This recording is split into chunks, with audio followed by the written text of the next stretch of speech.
frozen na papaya, no po. Ayan, papaya. Kaya lang, nung kailan ko pa ito binaba, alam mo naman si Manay, sobrang, ayan, galing pala ito ng Vietnam, hindi pa sa Pilipinas, ha. Ayan.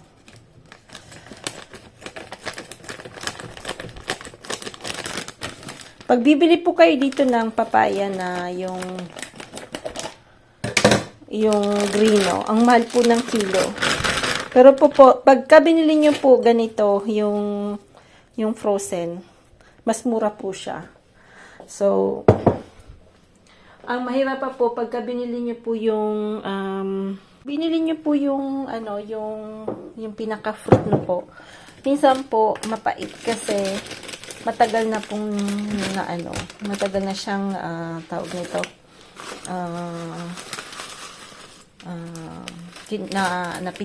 napitas na po. So, yan, aanin ko po yan sa asin. Palabasin natin yung tubig na po. Halad natin sa asin. Nagawa ko na po to one time, no? Yan lang po yung problema namin na wala kaming, dito po hindi po pwede yung papaya. Kasi, namamatay po siya. Nag-try po ako noon na dapat meron kang greenhouse. Mga mayayaman, meron siyempre. Pagawa sila ng greenhouse. Tapos ito yung natirang kahapon na yan. Pinano ko po, no. Pinakulang ko kasi hindi nga, pagka umuwi po ako ng hapon, pagod na po ako. So, ang nangyayari, si Frank po nagluluto ng ng tanghalian namin. Ngayon, ang dami niyang linabas na isda. Siyempre, hindi siya masyadong magaling sa isda. Minsan, nagagalit ako ng konti kasi siyempre, ako magluluto niyan. Minsan ako, pag uwi ko galing mo, gusto ko rin yung litad-litad na konti kasi siyempre, pagod din ako. So, ayan, gagawin ko po to. Ayan, bukas ulit. Bukas 1 o'clock ang uwian ko. 7 to 1 po ako. Pero Friday, po ako, whole day po ako ng Friday. Medyo madugo-dugo ng Friday. Pero Saturday po wala akong pasok. Ayan, wala tayong pasok sa Saturday. Pero uulan daw. Sabi nila, uulan. Tingnan lang natin kung uulan. May tubig po siya, no? Para hindi naman masyadong maasim yung ating apple cider po yung gagamitin ko.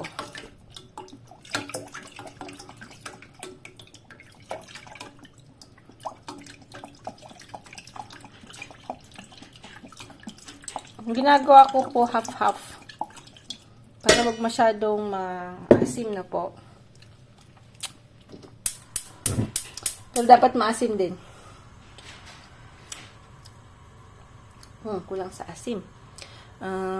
Lalagyan po natin ng isa pang vinegar. Ng po. Dito masyadong asim Mas maasim yung wait. Yan, maasim na. Papakuluin natin yan po. Yan, magkakat po tayo ng onions. Babalatan natin ito. Yung po lalagay natin ito sa sa gagawin kong atsaran lang kasi lang po yun, frozen lang po yun na binili ko. Wala po kasi dito yung green lang po yun na frozen, no? Lalagyan po natin itong onions. Yan.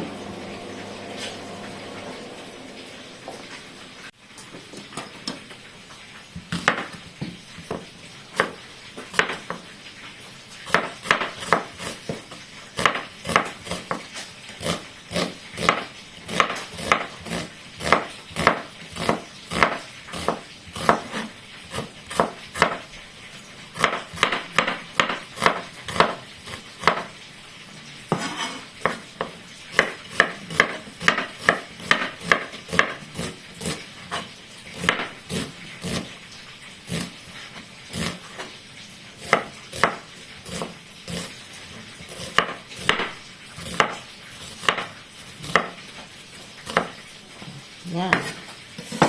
Lalagay po natin yan. Sa isang recipe, muna natin nyo, ay babalatan po natin yung ginger na po.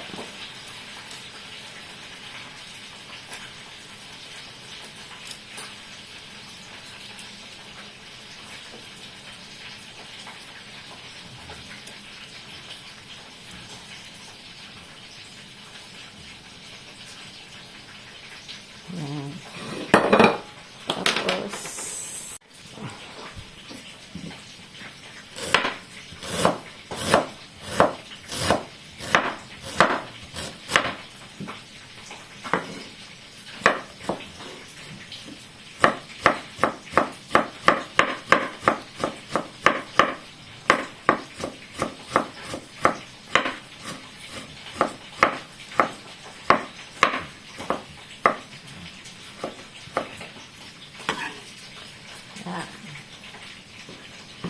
Tapos, lalagyan po din natin ng ating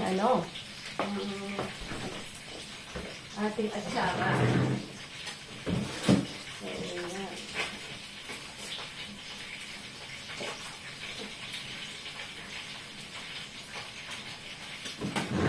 Dito po magaganda yung bell pepper. Ayan. So, pwede nating lagyan ng different colors na po. So, it's either, yan, green, yellow. Sabihin na pa. Aba, ginamit mo lahat, ha?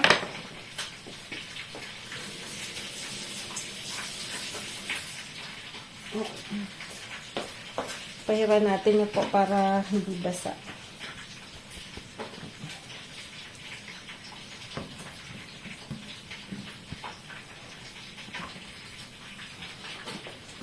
Pahaba lang po yung hiwa niyan.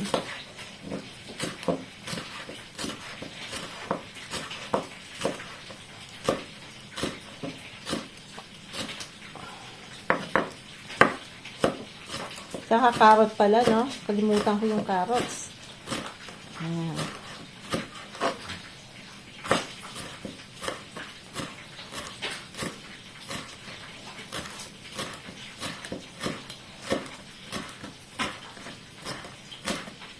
Dapat pala may carrots. Nalagay natin siya doon. At carrots na po.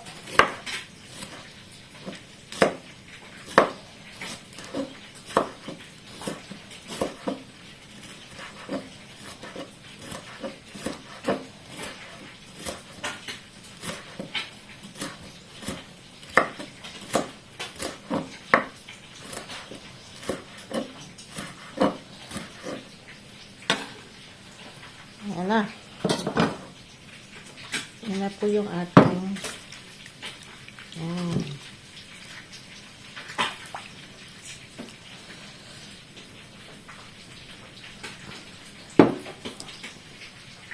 lalagyan din po natin ng wait, kasi the same time po nagpiprito po ako ng galunggong.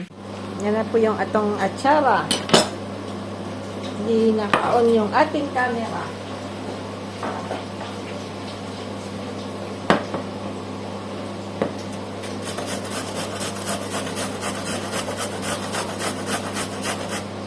Mas gusto ko pa rin po siyang ikayod kasi mas maganda po yung texture niya, no?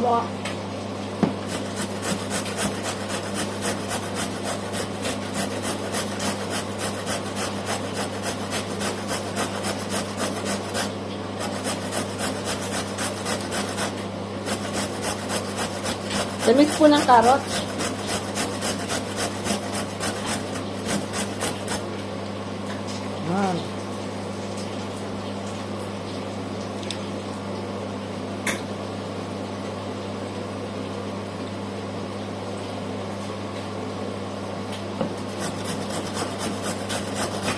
Lalagay po natin yan sa malaking lalagyan na po.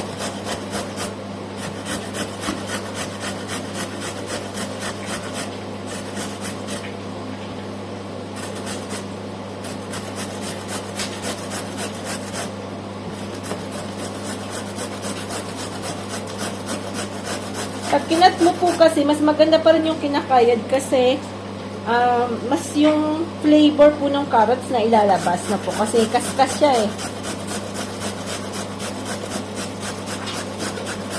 Dati po nung nasa Reunion Island kami, lagi po akong gumawa nito kasi may puno po kaming papaya na po. But here in France, sadly, wala po. Hindi po pwede. Kailangan pong pagka pero kasi naman after po balak namin for good ay sa Pinas po kami titira po. Maybe in 10 years or we don't know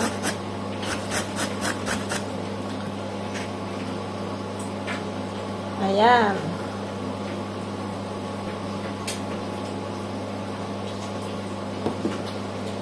So, ayan na po yung ating ayan na. Ganda na ng kulay Ayan. Let's atsara.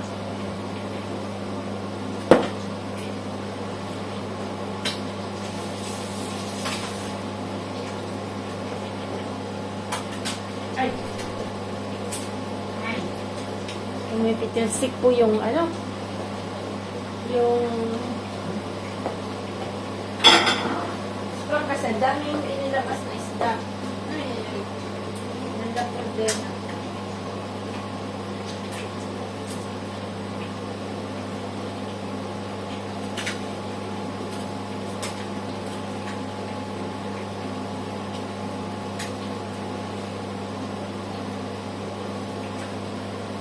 Isda po.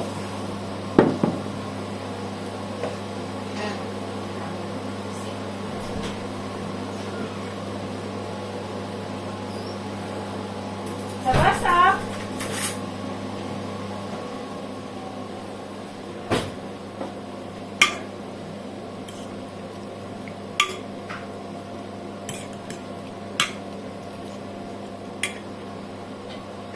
Ito yung ating frozen na papaya. Ayan. Pwede naman, nagawa ko na po yan. Masarap din. Ayan. Adapt lang po. Kailangan po natin mag-adapt. Dahil wala po na fresh papaya dito. So, we need to adapt kung ano lang po yung meron.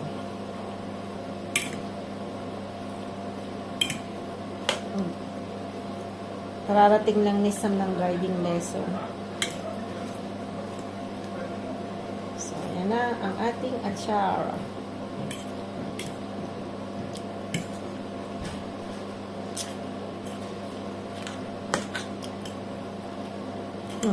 So, ano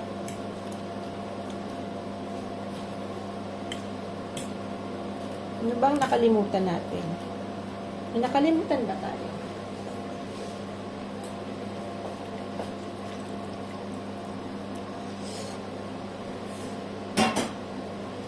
So, ayan na. Pwede natin yatang dagdagan ng bell pepper.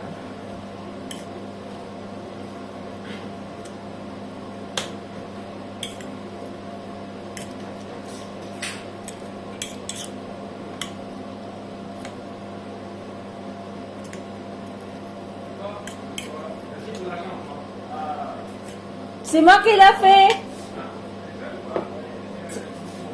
Si Maki Lafe! Sabi ko ako yung naglinis, pero si tatay niya naglinis.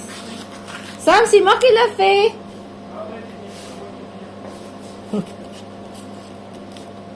C'est pas bon de mentir, Tibi.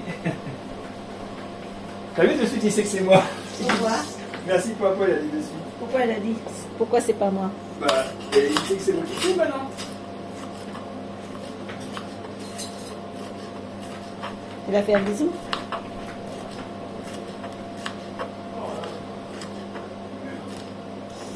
Yan. Dagdagan po natin ng yan. Ito po yung chef knife ng couteau edifice ng French.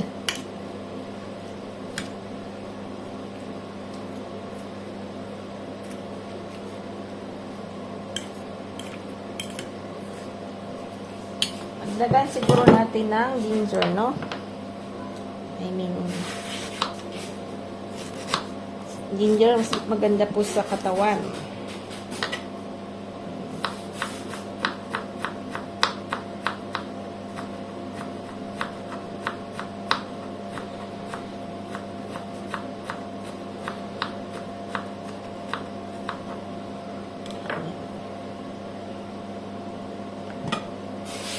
Yan na siya. Yan. Mayroon pa naman natirang ano. Yan.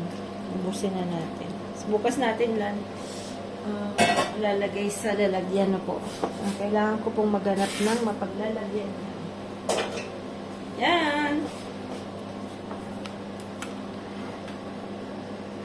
Ayan, dito tingnan niyo po yung cauliflower kung gaano kalaki. 2 euro lang po yan. Nabili ko yan sa flea market nung Sunday. Nung Sunday po, nung nag-flea market kami ni Frank. Yung sumama si Osh. So, transfer natin na po. Ayan. Tagal ko pong hindi nakagawa ng atsara, ha? Kasi bira pong makakuha nung ano. Bira ko pong makita yung papaya na yan. Pero ngayon, meron na po akong alam na nabibilahan yan.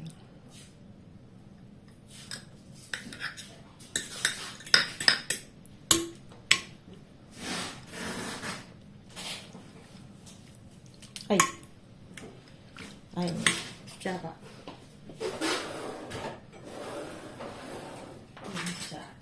Kutsarain. Hindi yata magkakasya.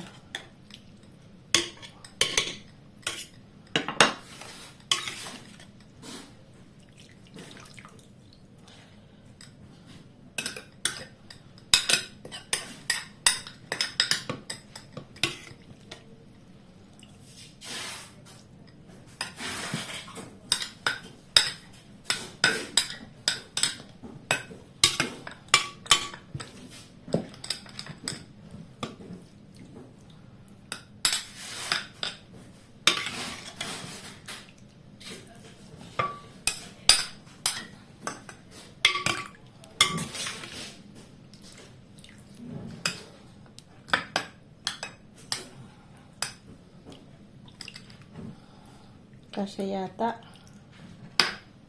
Tapos sabaw. Yung sabaw. Dapat yung sabaw puno. Yan. Tapos yung ito pong sabaw na yan, wag niyo pong itapon na. Masarap pong ipang marinate yan. Ating atsara. Yan na po. Yan. Ito ilalagay natin sa lalagyan ulit. Makita tayo. Maliit na lalagyan. Maliit na lalagyan.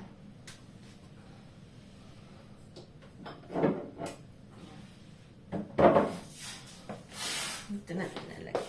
Hindi ko po ito tinatapon yung mga ganito. Yung ano yun po yan sa jam na po.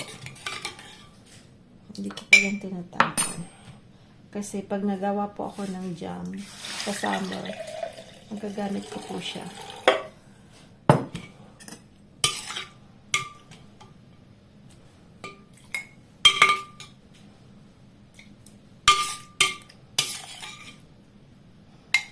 Yan.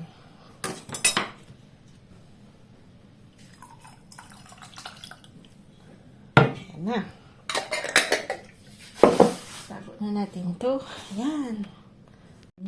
Ayan po yung pagkain ng mga manok some natin. rice, some bread, some leaves, some Cauliflower. cauliflower and carrot. Yeah. Yan po. Yung cauliflower leaf po, gustong-gusto nila. Yan, papakain nila. Today is quite very cloudy. And I don't work, so cloudy again. Ganyan talaga. Pagka wala kang work, cloudy.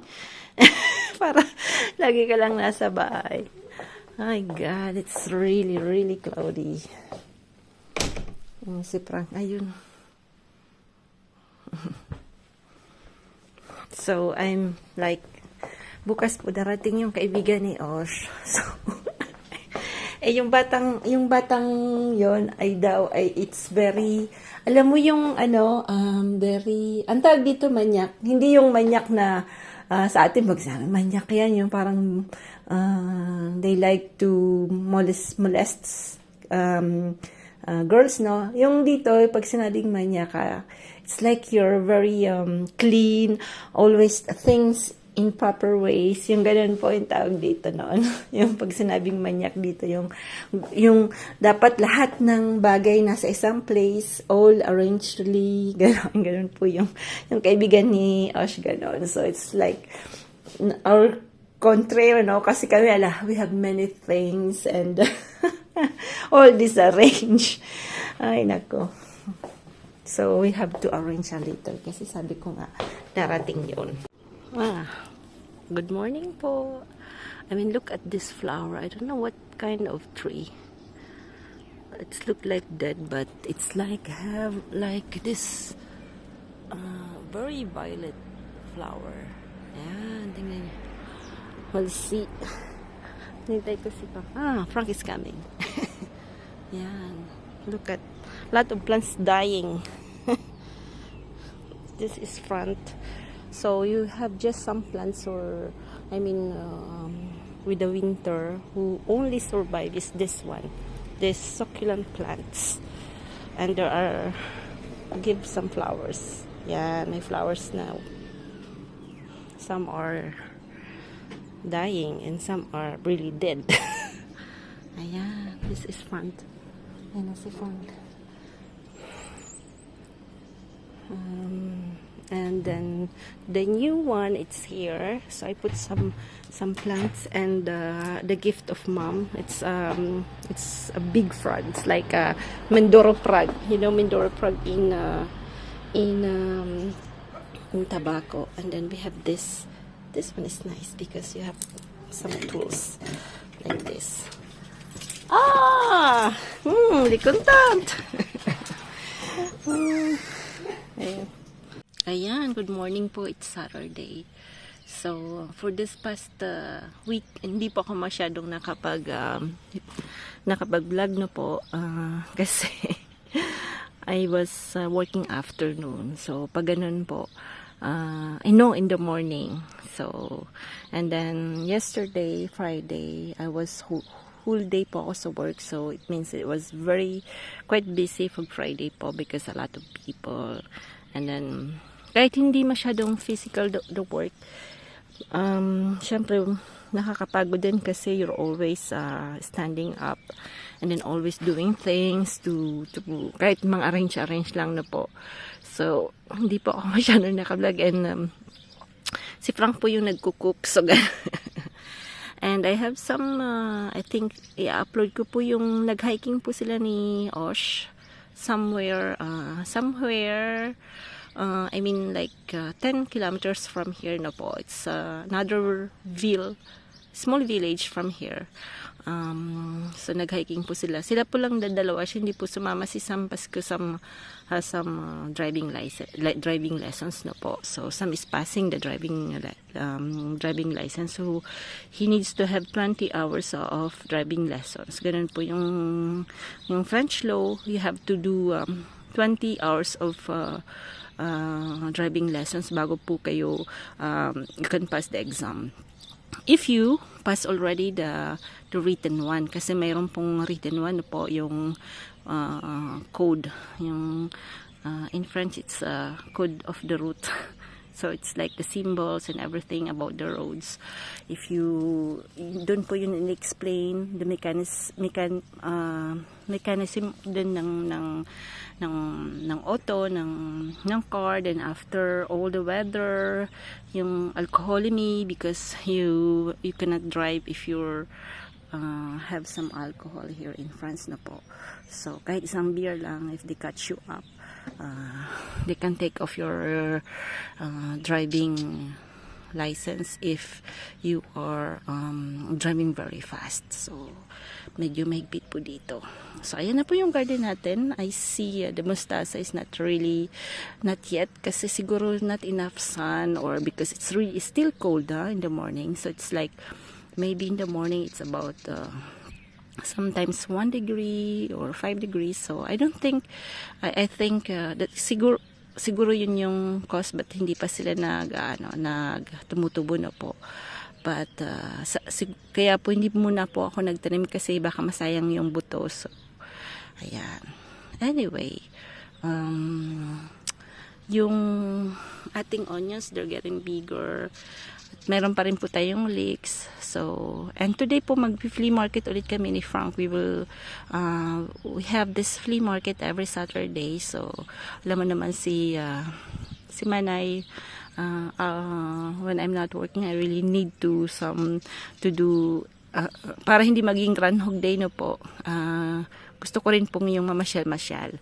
But you can hear a lot of birds. May iba naman tayo kasi it's going to be spring soon. So, ang dami pong birds sa garden. You can hear many different kinds of birds. Ayan po yung mas maganda.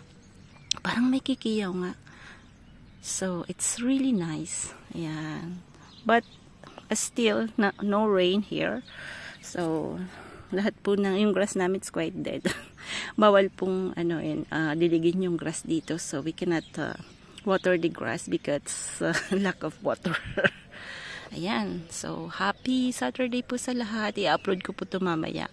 Ayan. May birds po doon. So, this is our garden. Sana nga mag-ulan din ng konti. Ayun, sana yung hinihingi ko pong umulan ng konti. Para umulan kahit madami. Ayan.